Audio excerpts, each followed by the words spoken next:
मी काही दिवसांपूर्वी पत्रकार परिषद घेऊन हे स्पष्ट केलं होतं की हो प्रीतमताईंचं नाव मीडियामधून चाललं होतं आणि त्यांच्याबद्दल आम्ही कुठेही मंत्रिपदाची मागणी केलेली नव्हती आणि त्यांना नाही मिळालं तर आमच्या नाराज होण्याचा विषय येत नाही, कारण आमची मागणीच नव्हती। दुसरी गोष्ट, मी दिल्लीला गेले, ती सचिवांची बैठक होती। इथे मी पत्रकार परिषद घेऊन स्पष्ट भूमिका मांडल्यानंतरही कार्यकर्त्यांमध्ये प्रचंड रोष होता, त्यांनी राजीनामे द्यायला सुरुवात केली होती। मी दिल्लीला गेले, ती सचिवांची बैठक होती, त्या सचिवांच्या बैठकीमध्ये संघटनेचा विषय होता। गेल्या 6 वर्षांमध्ये कधीही दिल्लीच्या कोणत्याही नेत्याने मला कुठल्याही विषयावर अशा पद्धतीने चर्चा करून समज दिली वगैरे अशी जी काहीतरी कोणीतरी चुकीची बातमी दिली आहे ते कधीही घडलेलं नाही। आमची प्रधानमंत्री नरेंद्र मोदींवर अत्यंत सुंदर बैठक पार पडली, अत्यंत इंटरॅक्टिव्ह बैठक पाडली आणि ती 100% संघटनेला समर्पित बैठक होती। त्याबद्दल कुठेही भाष्यता न करण्याचा आमचा नियम असल्यामुळे मी त्याच्यावर फारशी चर्चा करणार नाही। मी मागणीच केली नसल्यामुळे मी जाऊन तिकडे लोकांना काही बोलेन नेत्यांना हे अपेक्षितच नव्हतं, परंतु राजीनामा सत्र जे चालू होतं त्याच्यावर नक्कीच मी राष्ट्रीय अध्यक्षांना कानावर घातलं की असं पद्धत आहे, असं चालू आहे, लोक जरा नाराज आहेत। त्यांनी सांगितलं की हे तुम्ही सांभाळून घ्याल, असा विश्वास आहे, तुम्ही ते सांभाळून घ्याल आणि मी ते सांभाळून घेते। माझी भूमिका स्पष्ट झाल्यानंतर देखील कार्यकर्त्यांनी थोडासा नाराजी व्यक्त केली आणि त्यांचं जी नाराजी आहे त्यालाही सन्मान देऊन त्यांना सगळ्यांना मी समजवलंय, त्यांना आवाहन केलंय। संख्या खूप जास्त असल्यामुळे मला माईकवर त्यांच्याशी संवाद साधावा लागला आणि त्यांना बोलावं लागलं आणि त्यांना मी जे बोलले ते तुमच्या सर्वांसमोर आहे। त्यामुळे मला वाटत नाही की आता या विषयाला कुठल्याही प्रकारचा वेगळा रंग देण्याची आवश्यकता आहे। राजीनामा झालेले त्यांचं पुढे आता काय, जे तुमच्या कार्यकर्त्यांनी राजीनामे दिलेले आता पुढे काय होणार? ते राजीनामे मला वाटतं भाजपाच्या नेत्यांनी पण बोललेत, आशिषजी शेलार बोललेत, प्रवीणजी दरेकर बोललेत, राम शिंदे बोललेत, मला वाटतं स्वतः देवेंद्र फडणवीसही बोललेत की आम्ही नाराज नाही, आता अजून कोणी बोलायची आवश्यकता नाही। मी असंही सांगितलंय की माझ्या कार्यकर्त्यांनी राजीनामे दिलेले मला मंजूर नाही, ते मागे घ्यावे। याचं कारण असं आहे की ते बिचारे त्यांच्या तालुक्याच्या स्तरावर आपल्या राजकारणात स्वतःच्या पायावर उभे असताना त्यांचे राजीनामे देऊन दबाव तंत्र वगैरे असं काही करण्याची मला आवश्यकता नाही, कारण माझा संवाद माझे जे नेते जे आहेत दिल्लीचे त्यांच्याशी व्यवस्थित आहे असं माझं मत आहे। धर्मयुद्ध म्हणाला आज भाषणामध्ये, नक्की थोडं इलॅबोरेट कराल का धर्मयुद्ध म्हणजे? हे पहा, लोकांच्या मनामध्ये जी भावना आहे ती भावना अशी तीव्र होत चालली आहे की ती मला डावलण्याची आहे आणि मी डावलूनही काही करत नाही ही भावना आहे, कारण लोक रस्त्यावरचे कार्यकर्ते आक्रमक आहेत। मुळातच हा कार्यकर्ता, मुंडे साहेबांचा कार्यकर्ता हा आक्रमक आहे। मुंडे साहेबांनी राजकारणामध्ये जे काम केले त्याची एक पद्धत त्यांना अवगत आहे। आम्ही खूप संघर्ष केला, आम्हाला अनेक संघर्षांना जावं लागलं सामोरं, पण ह्या संघर्षामध्ये कार्यकर्त्यांना माझं नातं हे नेहमी अटूट राहिलं। धर्मयुद्ध हे आहे की माझा जो प्रेम करणारा वर्ग आहे, माझा जो कार्यकर्त्याचा संचय आहे त्याच्यामध्ये कुठेतरी अडचण निर्माण होते अशी भावना झाली लोकांची, कारण माझा फॉर्म भरायला लावून माझा काढला आणि रमेश कराडांना तिकीट दिलं, मला राज्यसभेत चर्चा असताना भागवत कराडांना दिलं, तर तिथे मी स्वतःहून गेले, त्यांच्या नॉमिनेशनला गेले, पण मंत्रिपदाचा विषय थोडा मला माहिती होण्यास प्रचंड उशीर झाल्यामुळे लोकांच्या मनामध्ये ही भावना झाली की ताईंना डावलण्यासाठी देतात। तर माझं म्हणणं आहे की हे धर्मयुद्ध हे की ही जी वज्रमूठ मुंडे साहेबांनी केली होती, जी कायम ठेवण्याचा प्रयत्न मी 6 वर्ष यशस्वी करू शकले, ती वज्रमूठ अशीच ठेवली पाहिजे। कोणाला काही पद दिलं, कोणाला काही सन्मान दिला म्हणून आमचं नातं खराब होऊ नये ना, माझं त्यांच्याशी नातं खराब होऊ नये, कराड आणि बाकी ज्यांची संधी मिळाली त्यांच्याशी, आणि समाजातील लोकांचंही मन खराब होणे, हे धर्मयुद्ध आहेच आहे, आम्हाला लढावंच लागणार आहे। संघटित समाजाला हे नेहमी प्रश्न असतात। की आम्हाला हे धर्मयुद्ध टाळायचं आहे, हो, म्हणूनच मी राजीनामे वापस द्यायला धर्मयुद्ध भाजपतल्या अंतर्गत धर्मयुद्धाबद्दल बोलताय तुम्ही?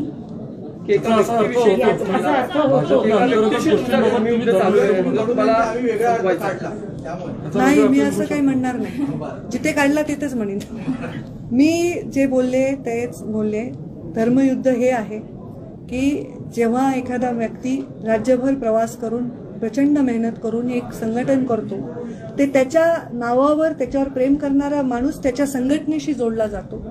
त्याचा आणि संघटनेमध्ये विसंवाद असणं, आपल्या नेत्याला संघटनेमध्ये स्थान नाही अशा प्रकारची भावना विनाकारण नेत्या मनामध्ये कार्यकर्त्यांच्या निर्माण होणारे निर्णय होणं, त्याच्यामुळे एक प्रसंग मनामध्ये होतो. धर्मयुद्ध म्हणजे काय, तर आपल्या विचारांशी असलेला, आपल्या समर्पित संस्कारांशी असलेला हा संघर्ष आहे. आणि धर्मयुद्ध हेच आहे की ही जी माझी मोठ आहे ती मोठ डिस्टर्ब न होता कामा नये. भले कोणालाही पद मिळवून लोकांना वाटतं मला मिळालं पाहिजे, मला नाही मिळालं तरी माझी हरकत नाही, पण ही माझी रिमोट कायम राहायला पाहिजे, एकजूट कायम राहायला पाहिजे. अविचाराने कुठलाही निर्णय ताई म्हणतो की योग्य वेळी निर्णय घेऊ असं तुम्ही म्हणाला. योग्य वेळी निर्णय घ्यायचा, अविचाराने कुठलाही निर्णय घ्यायचा नाही. योग्य वेळ कुठली ते जेव्हा मला येऊ नये अशी माझी अपेक्षा आहे. अनेकदा बोललं जातं, त्यांनी ते लक्षात ठेवावं. त्याचा उल्लेख तुम्ही केला की पंकजा मुंडे यांना पक्षाने तूप दिलं याचा उल्लेख तुम्ही केला. अनेकांना दिलं गेलं आणि त्याचाही उल्लेख केला. तर तुमच्या बाबतीत हे सतत बोलून दाखवलं जातं. हे पहा, अत्यंत चांगला प्रश्न विचारला प्राजक्ता. मी माझ्याविषयी गेल्या 2-3 दिवसात जे जे स्टेटमेंट आले ते सगळे मी लिहून ठेवले.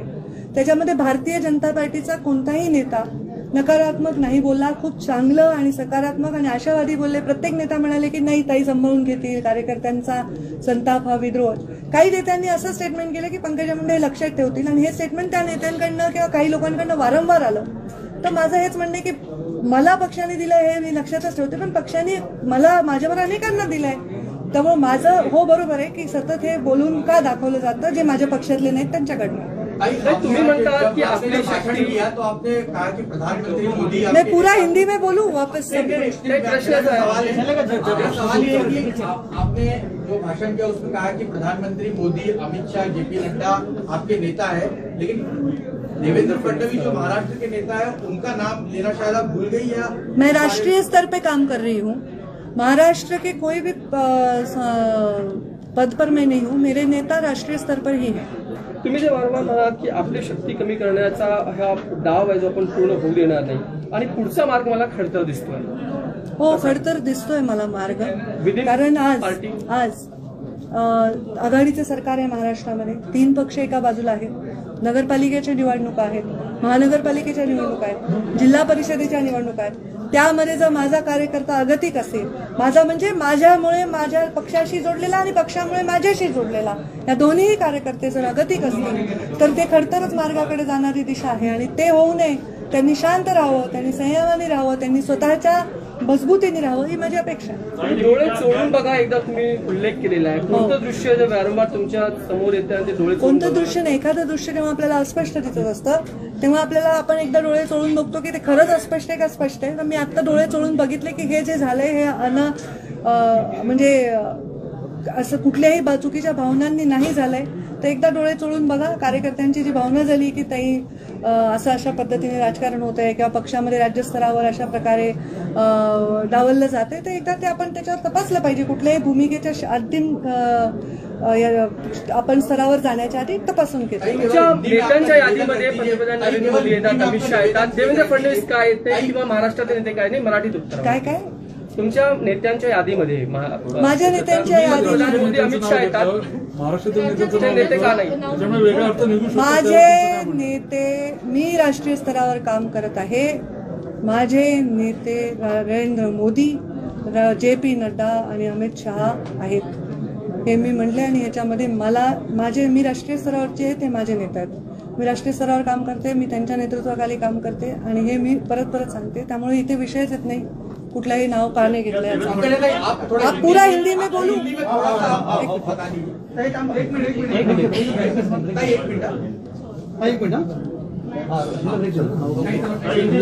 एक मराठीत एक छोटासा प्रश्न. मी म्हणाल की ज्या दिवशी अंगावर छत पडेल त्या दिवशी नेमकं काय? आता हे पहा, मला वाटतं की चांगली वक्ता आहे. आय डोंट नो तुम्हाला काय वाटतं, पण वक्ता जेव्हा बोलत असतो ना तर त्याचा सगळ्या अंगाने त्याचा विचार केला पाहिजे. तो आपलं भाषण फुलवत असतो. तुम्ही जर बघितलं माझे भाषण, मी पब्लिकशी संवाद साधते. मी असं उभा राहून धडधड माझे मुद्दे बोलून जात नाही, किंवा मी ते ऐकतायत का नाही याची दखल घेत नाही असंही नाही होत. त्यांना इन्व्हॉल्व ठेवते. आणि माझा फॉलोअर आहे, शहरी फॉलोअर आहे. जशाला जे अपील होईल ते वाक्य बोलते, अलंकारित बोलते, चांगलं बोलते. चांगलं वक्तृत्व आहे. प्रत्येक गोष्टीचं आपण किस पाडण्याची आवश्यकता नाही. मैं आज जो कार्यकर्ता पूरे राज्य भर से आए थे, कुछ तेलंगाना, मध्य प्रदेश, गुजरात से छोटे छोटे पंचायत के सदस्य वगैरह आए थे, आज उन सब से मैंने बातचीत की. बातचीत जाहिर तरीके से करनी पड़ी क्योंकि बहुत संख्या में आए थे. माइक लगाकर उनसे संवाद किया. आपने देखा कि वो भी बात कर रहे थे और मैं भी उनसे बात कर रही थी. उन्होंने सबने रेजिग्नेशन दिया था और ये रेजिग्नेशन का कारण उनका असंतोष बताया था. वो असंतोष ये था कि उनकी इच्छा थी कि भारतीय जनता पार्टी में मंत्रिमंडल जो अभी प्रीतम ताई काम कर रही है, जो मेरी बहन है, जो सांसद है, लोकसभा से चुन के आई है, उनका नाम चल रहा था मीडिया के माध्यम से और चर्चा हो रही थी. तो उनका नाम चलने के बाद उनको मंत्री पद नहीं मिला. वो तो है ही नहीं, पर डॉक्टर भागवत कराड़ इनको मिला. उस बारे में मैंने ऑलरेडी पत्रकार परिषद लेकर कुछ दिन पहले खुलासा किया था कि मेरे परिवार ने, प्रीतम मुंडे ने कभी कोई मांग नहीं की कि हम मंत्री पद चाहते हैं. मैंने कोई नेता से इस बारे में कोई बात नहीं की. तो हमारी जब हमने मांग ही नहीं की तो नाराजगी का प्रश्न उद्भवता नहीं है. और इसमें जो डॉक्टर कराड़ को मिला वो भी मुंडे साहब के कार्यकर्ता हैं, मुंडे साहब के विचारों पे चलने वाले कार्यकर्ता हैं और उनको मिला है तो मैंने उनका अभिनंदन किया. वो मुझसे उम्र में बड़े हैं, उनका अवमान न हो ऐसा आह्वान मैंने लोगों को किया. और मैंने ये स्पष्ट किया है कि हमारी कोई मांग नहीं थी. लोगों के बीच में इसलिए दुख है, इसलिए थोड़ा सा असंतोष है क्योंकि लोग चाहते हैं कि अपने नेता को ताकत मिले. पर मैं ये समझती हूँ कि कोई पद से ताकत मिलने की आज आवश्यकता लगती नहीं. इतना वीक नेता होता नहीं है. और मैंने अपने और एक चीज को मैं स्पष्ट करना चाहती हूँ. मैं दिल्ली गई थी तो मेरी संगठन की बैठक थी, मैं राष्ट्रीय सचिव के तौर पे गई थी. दिल्ली में ऐसी कोई भी बात हुई नहीं. कुछ माध्यमों ने ये चलाया कि हमें मोदी जी ने डांटा या हमने मोदी जी ने कुछ बताया. ये सब गलत बात है. मोदी जी के साथ बहुत ही सुंदर मार्गदर्शन हुआ, बहुत ही सुंदर आदान प्रदान विचारों का हुआ और 100% संगठन की बैठक थी. उन्होंने ऐसी कोई बात कभी कही नहीं. और जेपी नड्डा जी हमारे राष्ट्रीय अध्यक्ष हैं, मैंने उनसे भी बातचीत की. ये राजीनामा लोग दे रहे हैं, रेजिग्नेशन दे रहे हैं और उनके बारे में मैंने चर्चा की और किसी ने मुझे पूछकर जवाब मांगा नहीं. मैंने खुद से उनसे चर्चा की और उनको सारी चीजें बताई और वो उन्होंने कहा कि आप इसको संभाल लेंगे, हमें विश्वास है. और मैंने यही कहा कि लोगों का असंतोष है, मैं उसको संभाल लूंगा. अपने धर्म युद्ध जब तक टाल सकते हैं तब तक टालने की बात कही है, उसको थोड़ा विस्तार में. ये मेरे कार्यकर्ता है, ये बहुत बड़ा संचय है, ये महाराष्ट्र के कोने कोने में है. ये मेरी वजह से कुछ लोग पार्टी से जुड़े होंगे, कुछ लोग पार्टी की वजह से मुझसे जुड़े होंगे. तो ये जो लोग हैं इनके मन में अगर हमेशा ये रहा कि प्रश्न चिन्ह कि हम क्या करें, हमारी नेता का क्या है, मैं उनको चाहती हूँ प्रश्न चिन्ह से वो बाहर निकले, वो द्वंद्व से बाहर निकले. और ये धर्म युद्ध होता है हमेशा आर या पार. जो मेरा कार्यकर्ता थोड़ा आक्रामक है वो हमेशा, जबकि मैंने प्रेस लेकर क्लियर करके भी उन्होंने राजीनामा दिया तो मैंने उनको ये कहा कि मुझे इस धर्म युद्ध में नहीं जाना है. मैं नहीं चाहती कि मेरे नेता के पद के लिए कार्यकर्ता शहीद हो जाए और अपने पदों से रेजिग्नेशन दे. वो उनके पद बहुत ज्यादा मेरे लिए मायने रखते हैं. वो अपने छोटे छोटे घर में छोटे छोटे परिस्थितियों में से निकलकर वो अपने पदों पर तक अपना प्रवास तय करते हैं और मैं नहीं चाहती कि वो अपने पदों का मेरे इस प्रवास में बलिदान दे. जबकि उनको अगर पद मिले, भले ही वो भागवत कराड़ हो और कोई हो, तो ये मेरे लिए सम्मान की बात है.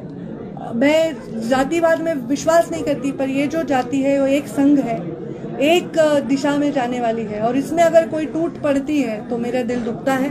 मैं नहीं चाहती कि वो टूट पड़े. लेकिन आपने सही समय आने की बात की, आपने कहा कि सही समय आने पर निर्णय लिया जाएगा. आपने कहा सही समय आने पर निर्णय लिया जाएगा, अविचार से कोई निर्णय नहीं लेना. वो सही समय कौन सा है, सही समय पर कौन सा निर्णय लेने की बात आप कर रही हैं? जब वो आएगा तब मुझे पता चलेगा. अभी कार्यकर्ताओं का संवाद अलग होता है और पत्रकारों से संवाद अलग होता है. कार्यकर्ताओं से मैं भाषण देती नहीं हूँ. मैं अपना भाषण याद करके आके डिलीवर करके नहीं जाती हूँ. मैं हमेशा देखती हूँ कि प्रतिसाद क्या है, रिस्पांस क्या है. और जरूर हर राजनीति में, हर फील्ड में ये युद्ध सबको इससे गुजरना पड़ता है, आपको भी गुजरना पड़ता होगा, और तब हमको सही निर्णय लेना और अपने निर्णयों के वजह से ज्यादा असर लोगों को फायदा ही हो, नुकसान ना हो, इसकी चिंता करना ये नेता का कर्तव्य है। और जो मेरा कर्तव्य, मैं नहीं चाहती मेरे कार्यकर्ताओं को कोई आपत्ति हो। किस चीज का निर्णय शिवसेना पार्टी है, कहा जा रहा है शिवसेना में जाने वाली है, शिवसेना बढ़ रही है। मैंने भी ऐसा सुना, ऐसा कहा जा रहा है। ताई वडेट्टीवारांनी आताच टीका केलेली आहे की कौरवही त्यांच्याच पक्षाचे, पांडवही त्यांच्याच पक्षाचे, महाभारतही त्यांच्याच पक्षात सुरू आहे, ही भाजपवर टीका केली। ठीक आहे, मी तर बघेन काय म्हणाले ते। एक शेवटचा प्रश्न तो म्हणजे तुम्ही असं म्हणालात की जर मी संपले असले तर मला संपवण्याचा प्रयत्न सुद्धा संपला असेल, असा प्रयत्न तुमच्या पक्षातून झाला होता असं म्हणायचं? हे पहा, मला सतत संघर्ष माझ्या वाट्याला आलेला आहे आणि आता माझा कार्यकर्ता जो दुखावला गेला आहे तेव्हा मी अत्यंत मोकळी व्यक्त झालेली आहे आणि मला असं वाटतं की ह्या सगळ्या गोष्टींची सगळ्या पद्धतीने ज्यांना सर्वांना आम्हाला माहिती आहे की कसं आहे महाराष्ट्राचं राजकारण, कसं आहे महाराष्ट्राचा पॅटर्न, ह्या सगळ्या गोष्टींना सांभाळून घेऊनही राजकारण करता येतं। उदाहरणार्थ जेव्हा डॉक्टर बाबतकरांना राज्यसभा द्यायची होती तेव्हा मी त्यांचं नॉमिनेशन करायला गेले होते। त्यामुळे ह्या गोष्टी ज्या होत राहतात, कुठेतरी मीडियात एक बातमी होते प्रीतम मुंडे दाखल झाल्या दिल्लीत, मग आम्हाला ते क्लिअर करावं लागते की बाबा आम्ही मुंबईत आहोत। मग कोणीतरी म्हणतं की पंकजा मुंडे नाराज, आम्हाला क्लिअर करावं लागतं की नाही बाबा आम्ही नाराज नाही, आम्ही मागितलंच नाही तर नाराज कशाला, जी गोष्ट मी मागितलीच नाही। हे सतत जे चाललेलं आहे हे कुठेतरी मला डिस्टर्ब करणार आहे आणि त्यामुळे मी त्याच्यावर स्पष्ट भूमिका घेतलेली आहे आणि मला वाटतं की हे जे आता चाललंय पक्षामध्ये बऱ्याच लोकांना ऐकून घेण्याची आवश्यकता आहे आणि त्याच्यात मीही काही रोल प्ले करेन आणि नेत्यांनी वरच्या दखल घ्यावी असं माझं इच्छा आहे। कॉमा की बात आपने कही है, क्या फुल स्टॉप दिमाग में थी? फुल स्टॉप मेरे बहुत कॉमा लगने वाले हैं, फिर देखिए।